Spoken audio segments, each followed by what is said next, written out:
The Pacific Northwest evening was picture perfect, casting a golden, rain-slicked glow over the sleek modern home Travis and Sophia had built from the ground up. But amidst the quiet hum of the espresso machine, a leather-bound notebook left carelessly on the kitchen island sat slightly ajar, its ink bleeding confessions of a life lived in the shadows. The words on the page dismantled a 10-year marriage in a single, devastating heartbeat, leaving only the deafening silence of a man packing a bag before the sun could rise. If you find yourself captivated by the quiet, dangerous moments where love and betrayal collide, stay with me. There are far more secrets hidden behind these closed doors, and you won't want to miss where this story leads. The rain in Seattle always had a way of making the world feel small, compressing the sprawling skyline into a blurred watercolor of gray and muted gold. Inside the master study of their Mercer Island home, the atmosphere was thick with the scent of cedarwood and old paper. Travis Rose stood by the mahogany desk, the soft amber glow of a brass desk lamp casting long, distorted shadows against the walls. He had only been looking for a spare charging cable. Instead, his fingers brushed against the cool, embossed leather of a notebook shoved hastily into the back of the bottom drawer. It was a beautiful object, deep burgundy, bound with a delicate leather strap. He recognized it immediately. He had bought it for Sophia in Florence 3 years ago, a token of apology for a missed anniversary. He assumed it had sat empty, a silent monument to his chronic absenteeism. But as the notebook fell open in his hands, the dense, elegant loops of Sophia's handwriting proved him wrong. Travis did not mean to pry.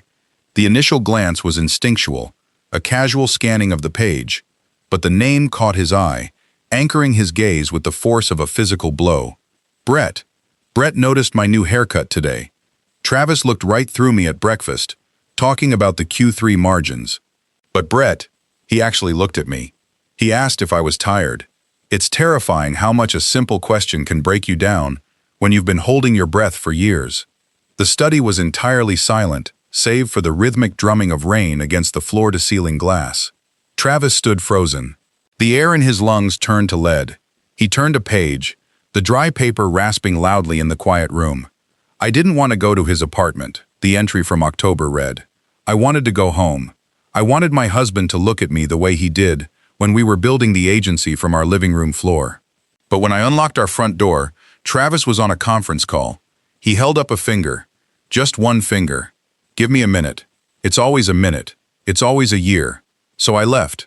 I drove to Brett's, because Brett makes me feel like I actually exist. There were no explicit details, no sordid descriptions that would typically fuel a lover's rage. Instead, there was something far worse. There was poetry. There was a meticulous archiving of a woman slowly dying of emotional starvation, and the desperate, messy ways she tried to feed herself.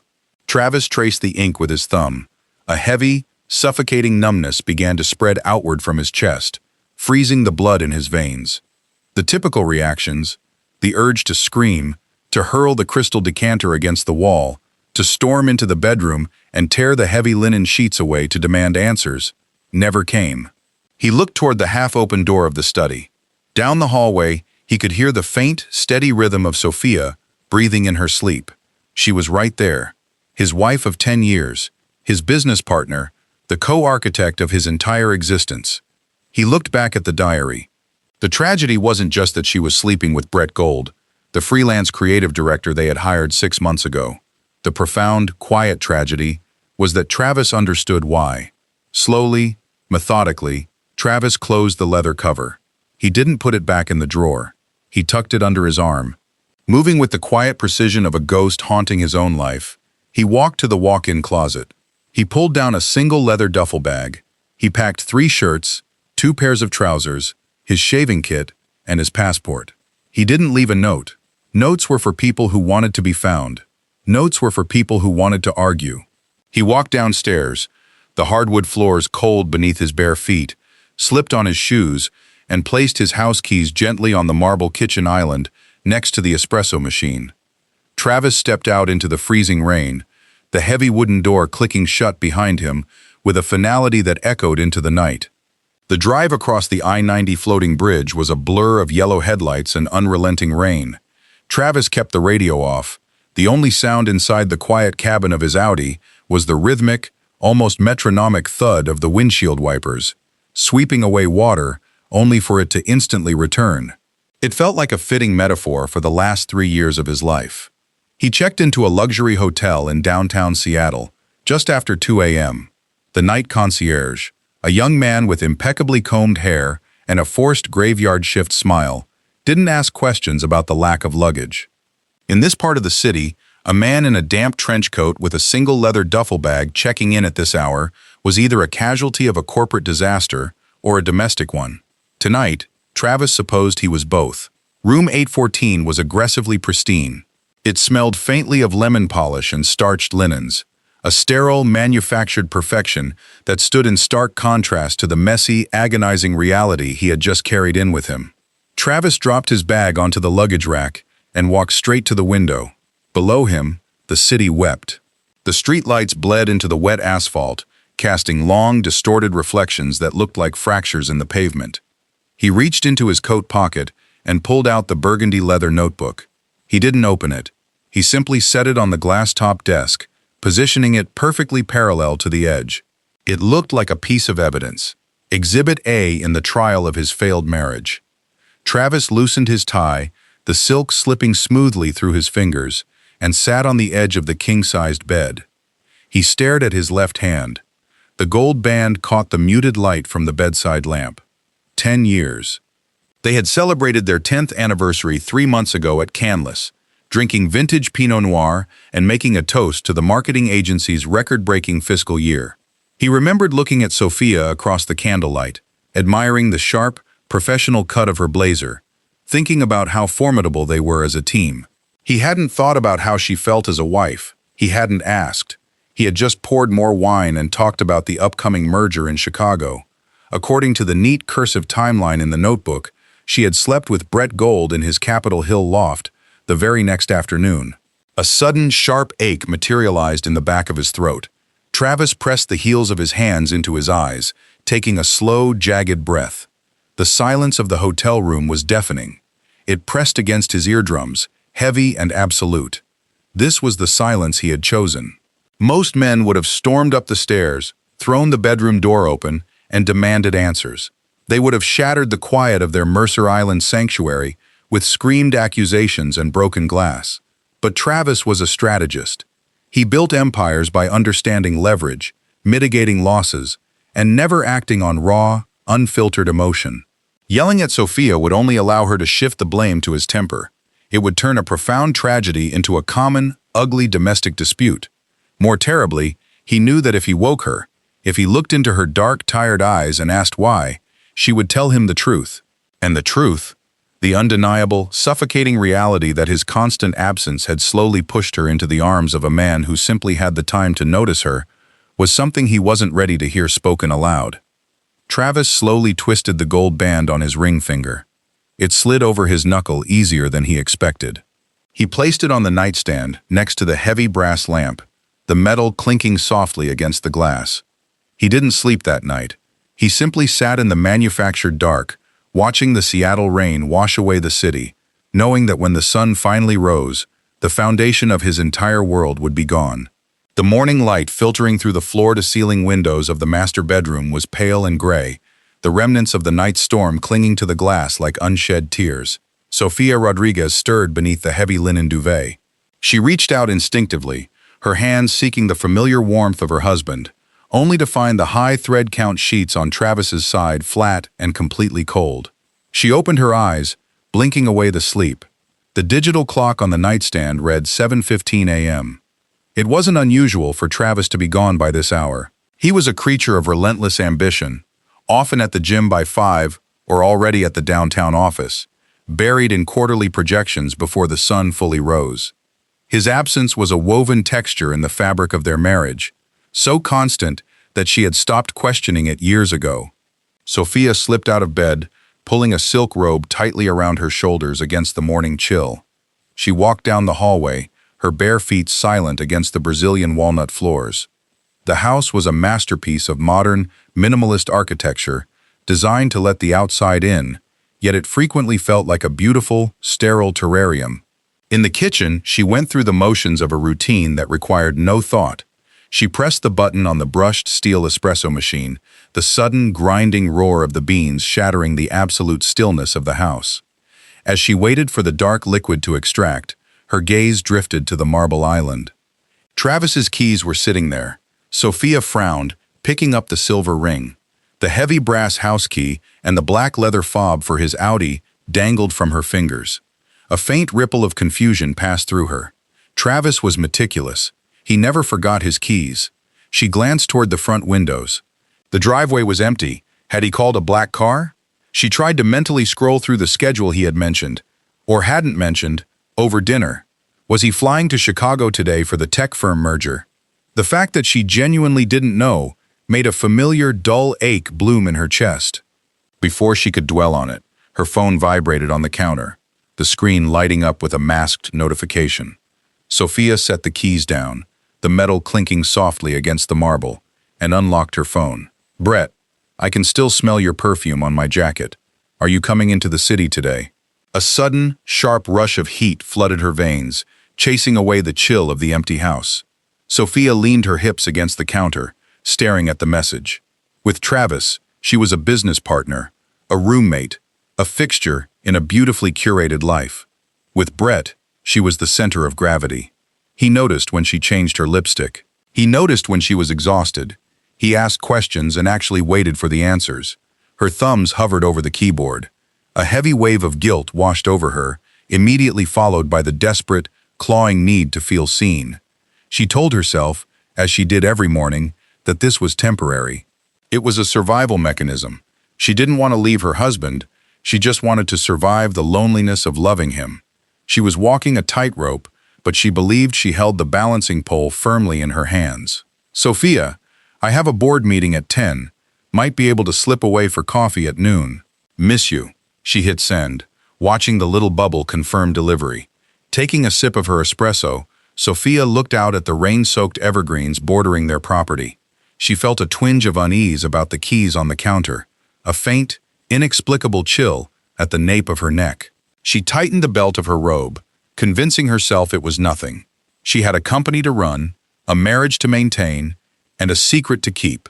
She had no idea that the safety net had already been cut, and she was simply waiting for gravity to take effect. The law offices of Burton and Vance occupied the 42nd floor of a steel and glass monolith overlooking Elliott Bay. The environment was aggressively soundproofed, reducing the chaotic energy of downtown Seattle to a silent, cinematic projection against the floor-to-ceiling windows. Travis sat in a low-slung leather chair opposite Emily Burton's expansive mahogany desk. Emily was a woman who dealt in the currency of other people's disasters. Sharp-featured and impeccably dressed in a tailored navy blazer, she had been the agency's outside counsel since Travis and Sophia were operating out of a cramped two-bedroom apartment. She knew the exact financial architecture of their lives. She looked at Travis over the rim of her coffee cup. She noted the faint, dark hollows under his eyes, and the fact that his charcoal suit jacket, usually pressed to a razor's edge, carried the subtle creases of a man who had slept in a chair, or not at all. "You look like a casualty, Travis," Emily said quietly, setting her pen down.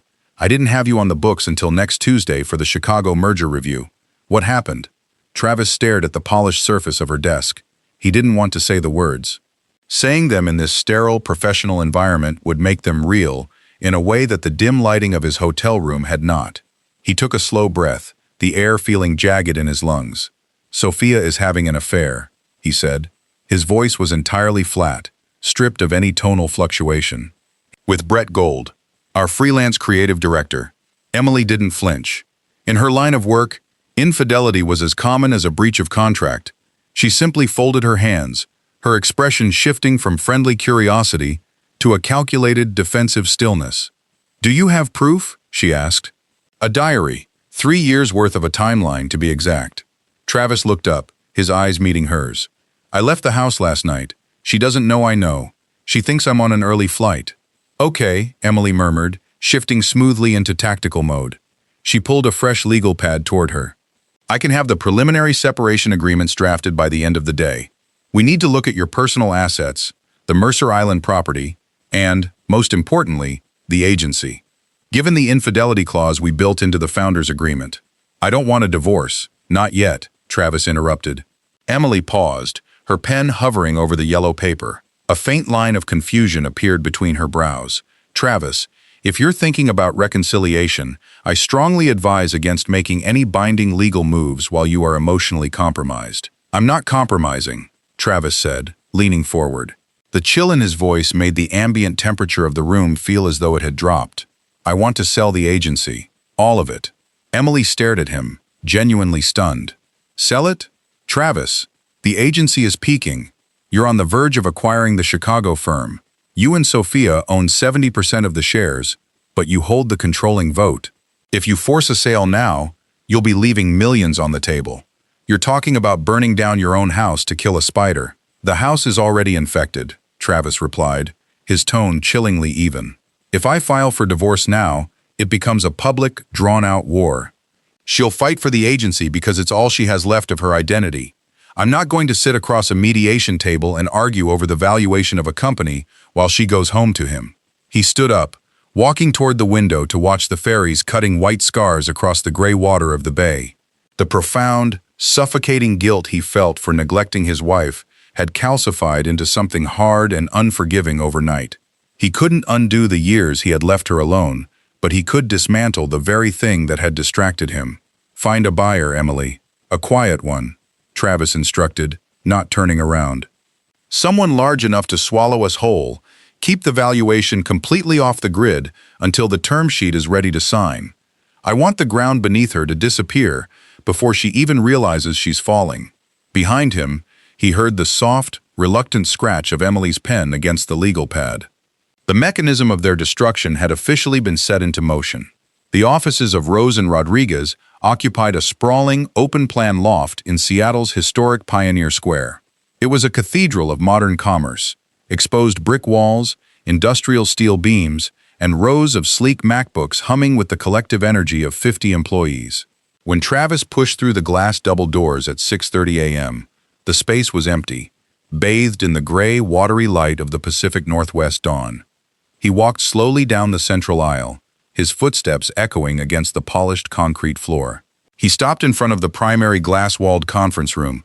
Looking through the transparent barrier, the present faded, overwritten by the ghost of a memory from 7 years ago. It hadn't always been a glass empire. Once, it was just a cramped, two-bedroom apartment in Capitol Hill. Travis closed his eyes and could almost smell the cheap Thai takeout they used to eat sitting cross-legged on the floor, surrounded by scattered pitch decks. He remembered the way Sophia had looked at him then, her dark eyes shining with a fierce, shared belief that they were building something magnificent. "We're going to take over this city," she had whispered late one night, her head resting against his chest, ink staining her fingertips. "Just you and me."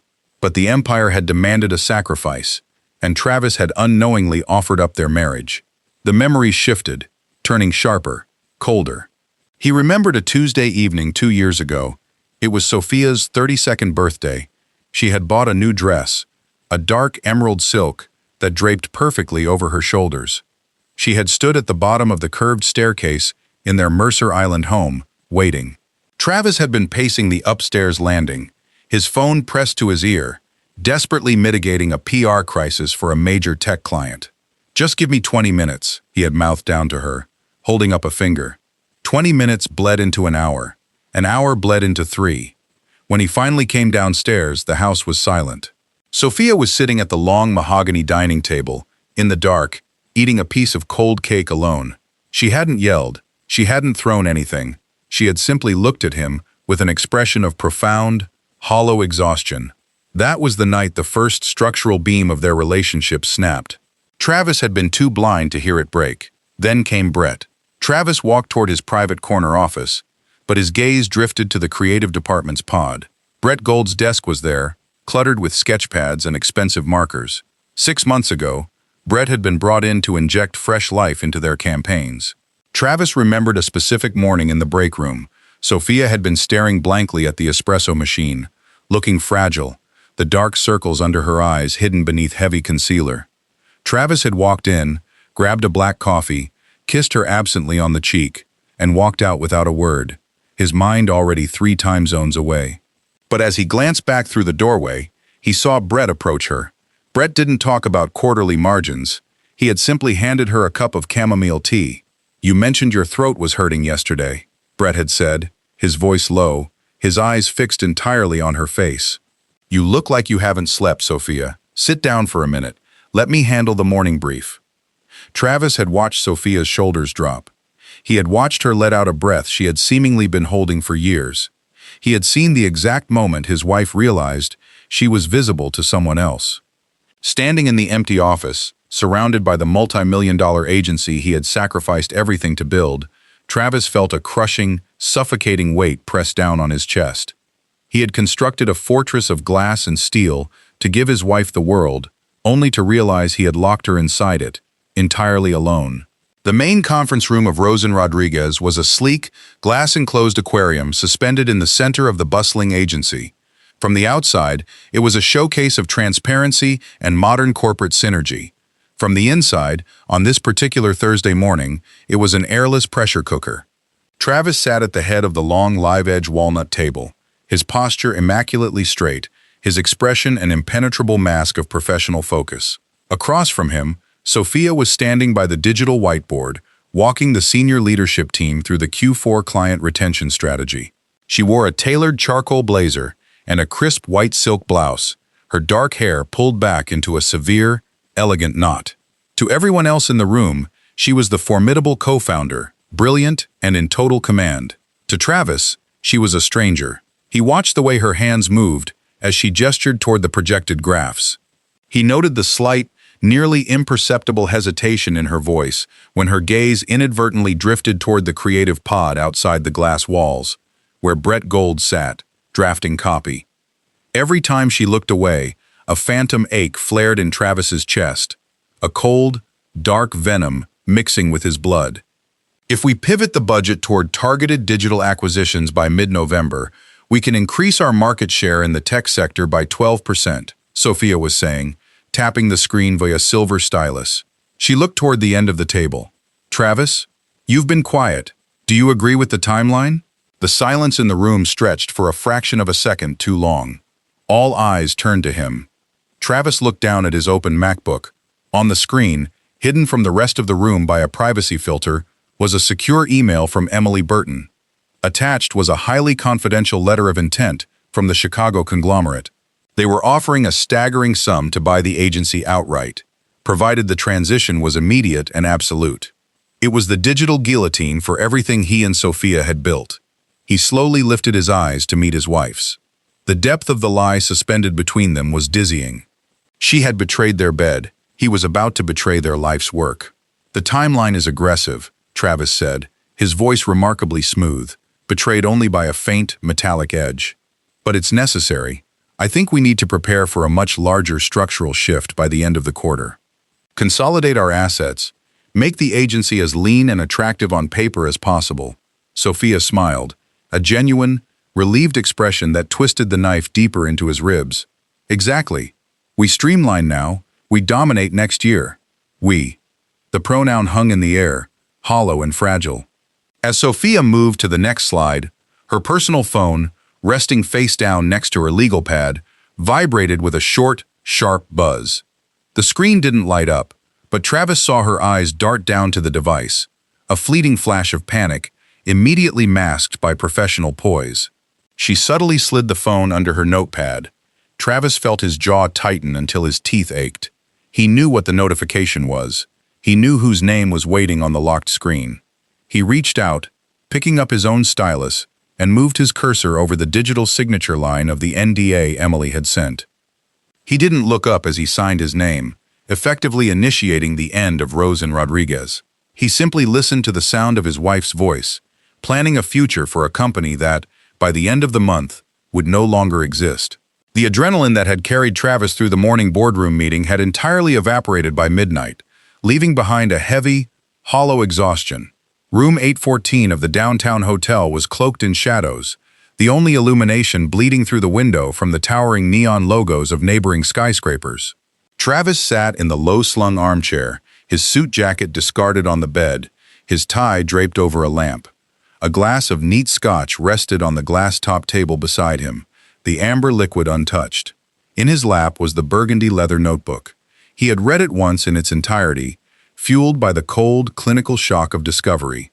Now, he was reading it like a forensic accountant dissecting a ruined ledger, searching for the exact moment the deficit became unrecoverable. He turned to an entry dated 11 months ago, December 14th. The house looks beautiful. I spent 3 hours hanging the garland on the staircase and setting the dining table. It's our anniversary, 9 years. Travis promised he would be home by 7. It is nearly midnight. I called his office, and his assistant said he was in a closed-door strategy session for the Q1 rollout and couldn't be disturbed. I poured the champagne down the sink. I didn't cry. I think that's what terrifies me the most. I don't have any tears left for this marriage. I am just a ghost, haunting a very expensive, very empty house. Travis closed his eyes, the memory rushing back with sickening clarity. He remembered that night. He had walked in at 1 a.m., exhausted and triumphant, having secured a massive telecom account. The house had been dark, the faint scent of pine needles and extinguished candles lingering in the air. He hadn't gone into the bedroom to wake her. He had slept in the guest room so he wouldn't disturb her, telling himself he was being considerate. He hadn't realized he was driving the final nail into the coffin of their intimacy. His eyes dragged down to the next paragraph, written a few days later. I told Brett about the garland today in the break room. I don't know why. I didn't mean to overshare, but he asked me how my weekend was, and he actually stopped typing to listen. He asked what kind of ribbon I used. He asked if I preferred white lights or warm lights. Travis hasn't asked me a question about myself in 3 years. Brett remembered I like cinnamon in my coffee.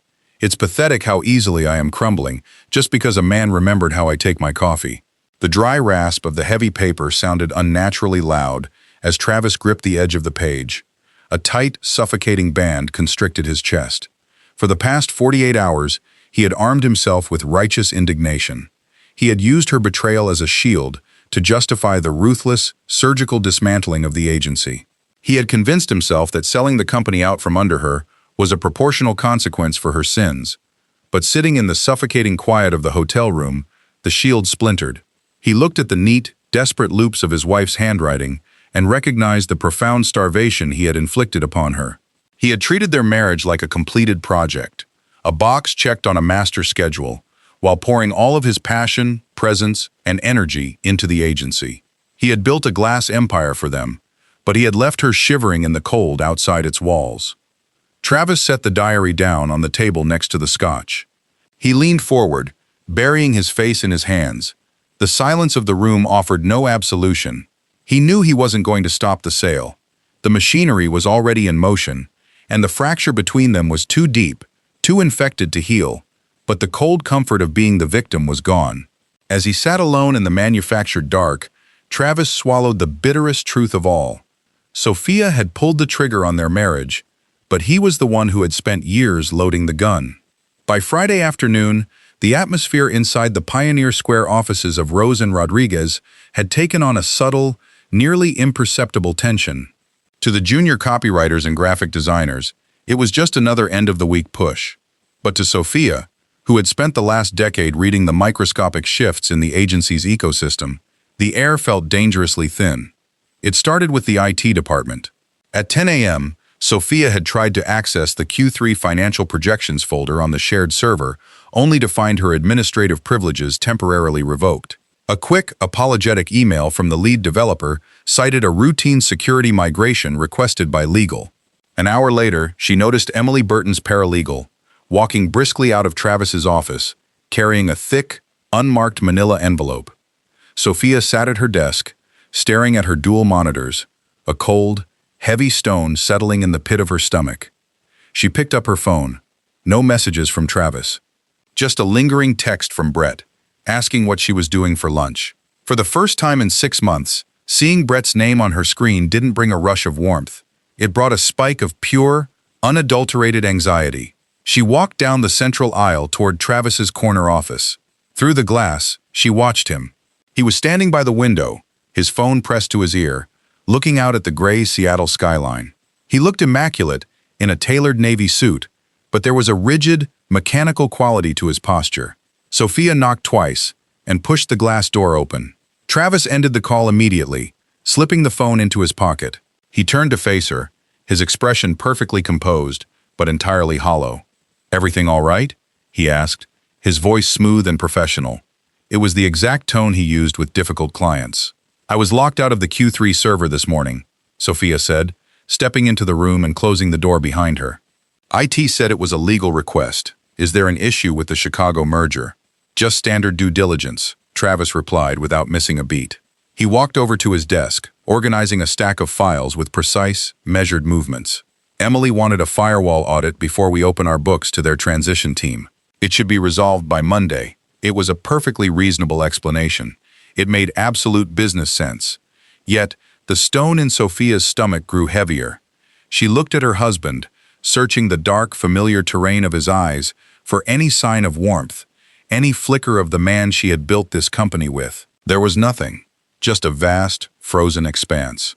"You didn't come home last night," she said softly, the words hanging fragile in the sterile air of the office. Travis didn't stop sorting the files. "I worked late. Slept at the Fairmont so I wouldn't wake you. The merger is taking up a lot of bandwidth." He finally looked up, his gaze locking onto hers.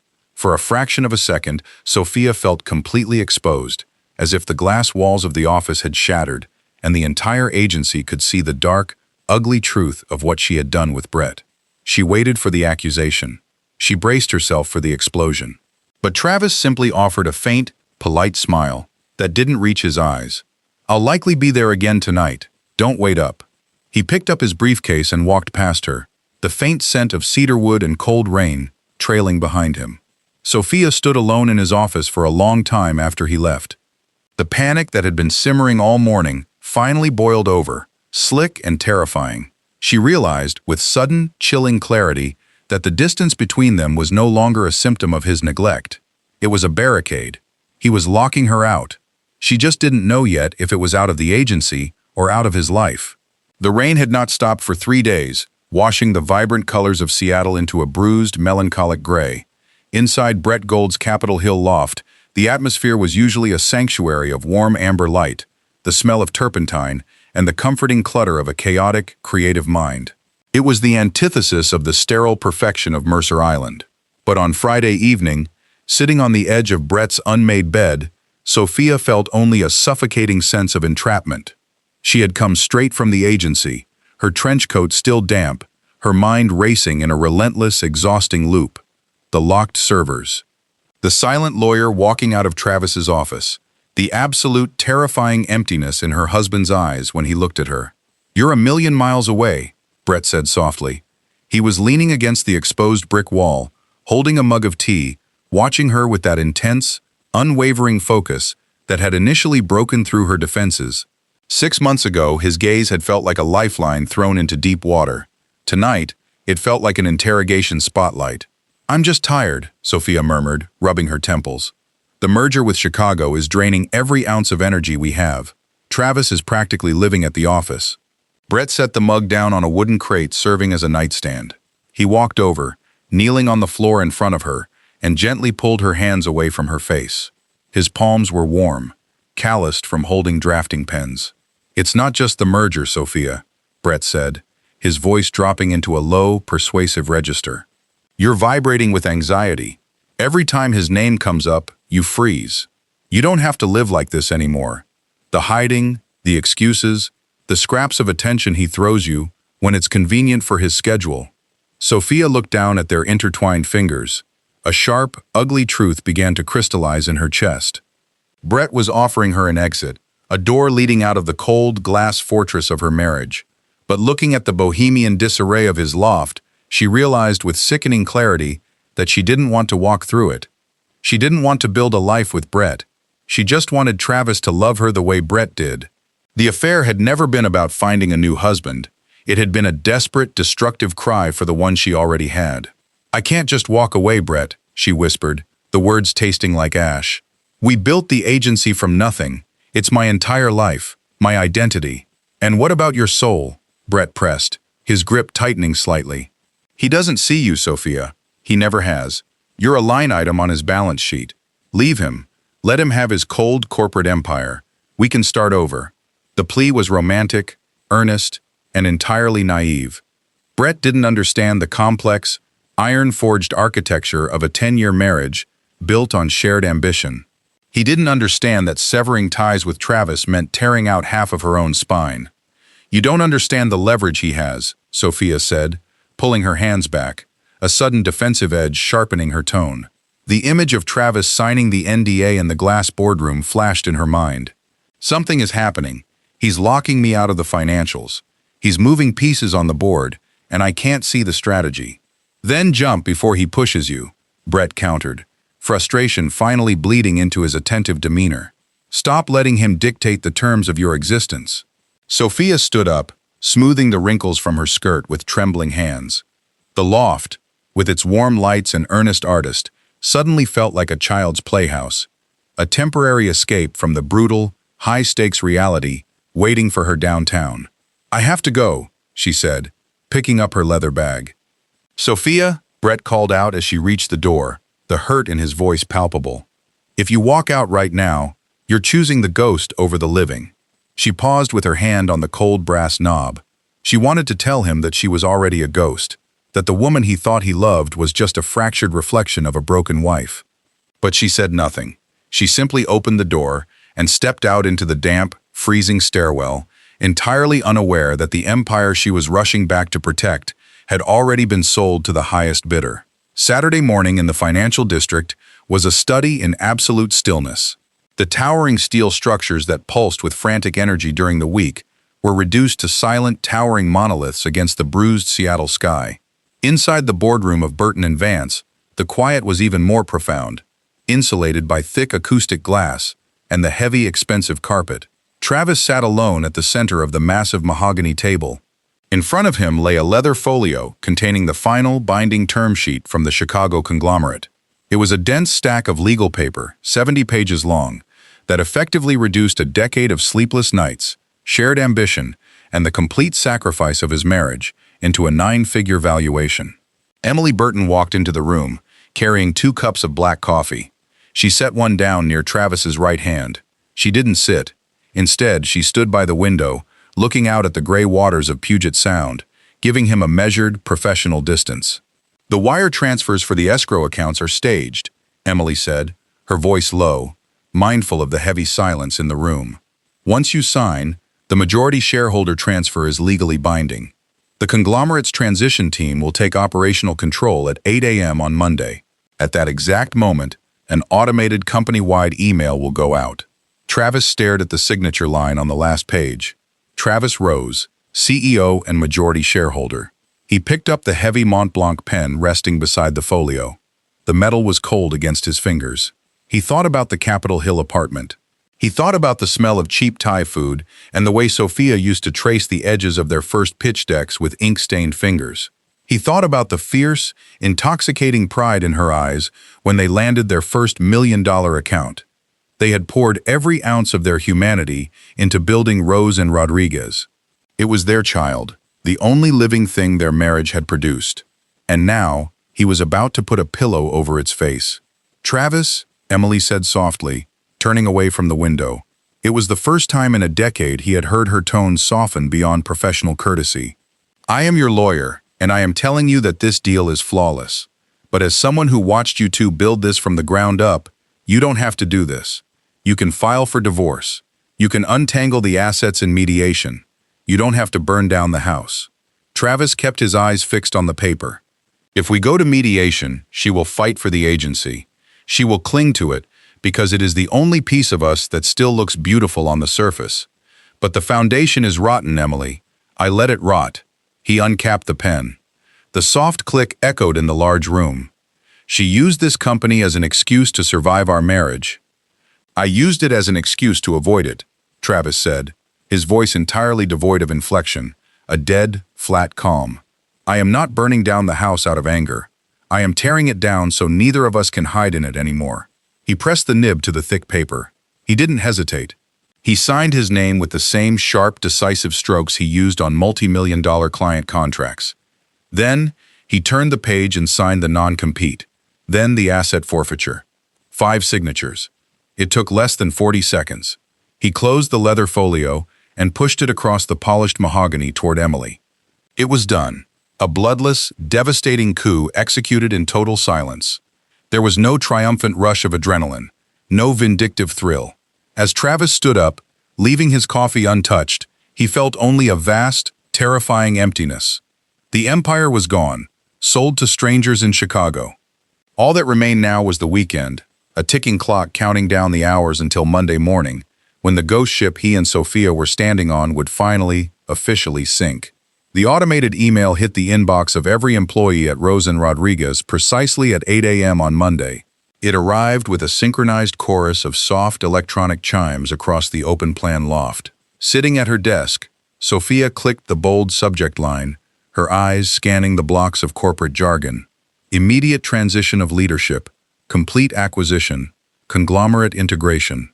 The air vanished from her lungs. She read the words 3 times, the letters blurring into meaningless shapes as a cold, paralyzing shock radiated from her chest to her extremities.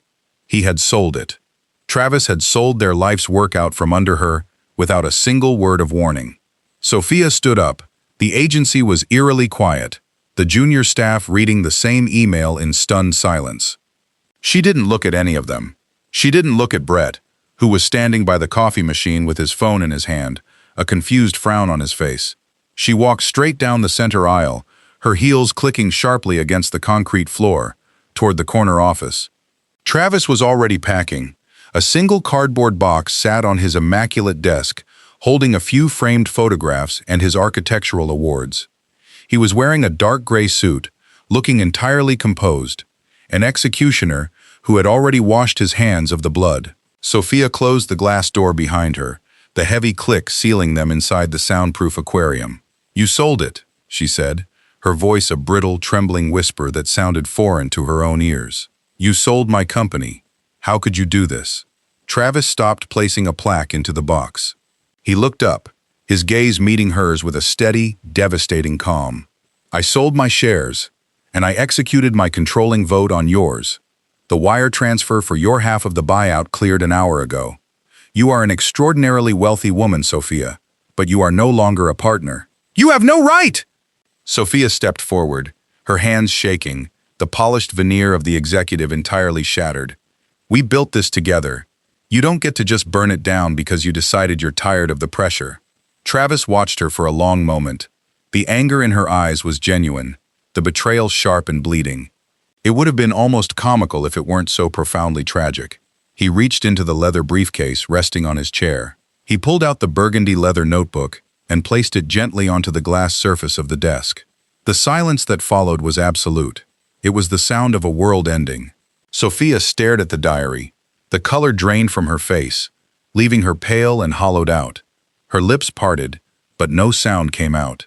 The righteous fury that had carried her across the office evaporated, replaced by a suffocating, crushing wave of realization. He knew everything. "I didn't burn it down because of the pressure," Travis said softly, the metallic edge gone from his voice, leaving only a heavy, exhausted sorrow. "I burned it down because of Brett and because of me." Sophia reached out, her fingertips hovering inches from the leather cover, afraid to touch it. Tears finally spilled over her lashes, hot and fast, tracing the sharp lines of her cheekbones. "Travis, please." "I read it, Sophia, all of it." He leaned against the edge of the desk, crossing his arms, looking like a man who had survived a shipwreck, only to wash up on a barren rock. "I know about the afternoons at his loft. I know about the isolation. I know that I left you alone in this marriage for so long that you had to find someone else just to remind you that you existed. It meant nothing," she choked out, a desperate, pathetic lie that neither of them believed. "It was just, I was so lonely. You were never there. You never looked at me." "I know," Travis said, his voice dropping to a harsh whisper. "That is the tragedy of this. I am furious with you for what you did, but I am terrified by the fact that I understand why you did it." She covered her face with her hands, a broken sob tearing through her throat. The sound echoed in the sterile glass room. She wanted him to yell. She wanted him to call her names, to hurl accusations, to fight for her. But he was just looking at her with a profound, melancholic pity. "The agency was the third person in our marriage, long before Brett was," Travis continued, turning to look out the window at the morning traffic far below. "I used it to avoid being a husband. You used it to pretend we were still a team, Now it's gone, and there's nowhere left to hide. He picked up the cardboard box, settling it under one arm. He didn't take the diary. He left it sitting on the glass desk, a monument to their mutual destruction. The silence in the glass-walled office was no longer a weapon. It was a tombstone.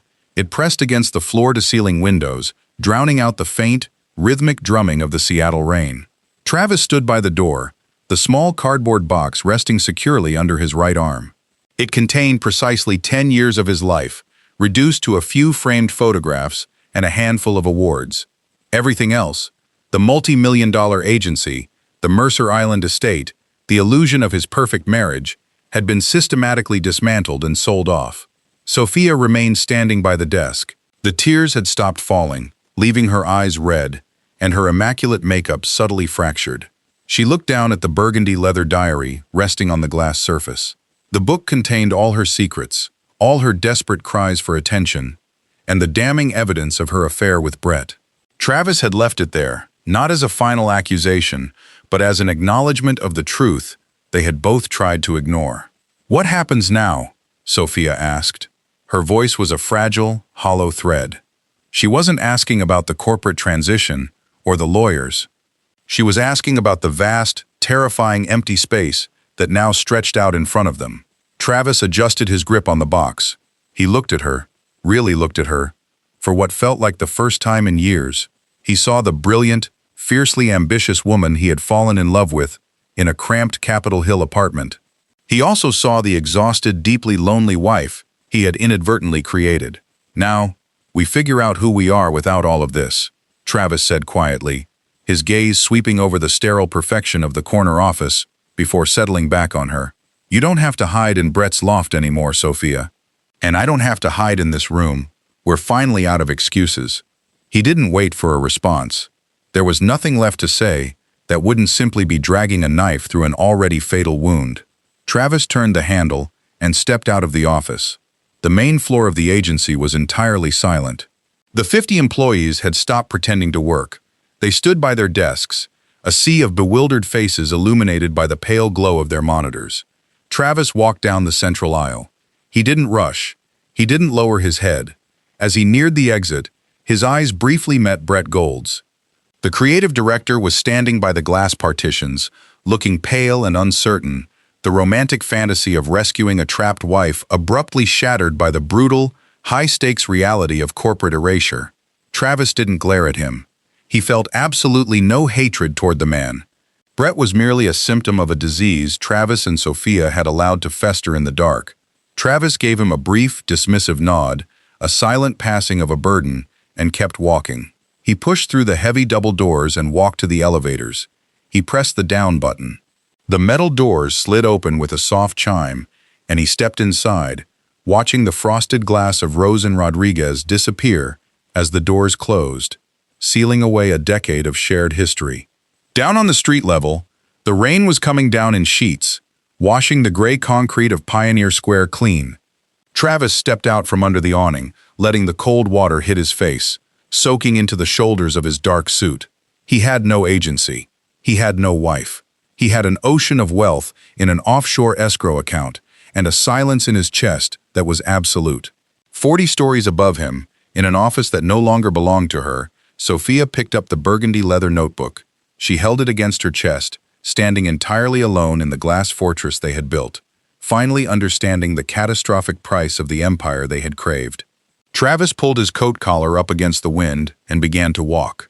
The city swallowed him, a solitary figure disappearing into the Pacific Northwest evening, leaving behind the ashes of a love they had both simply forgotten to keep alive.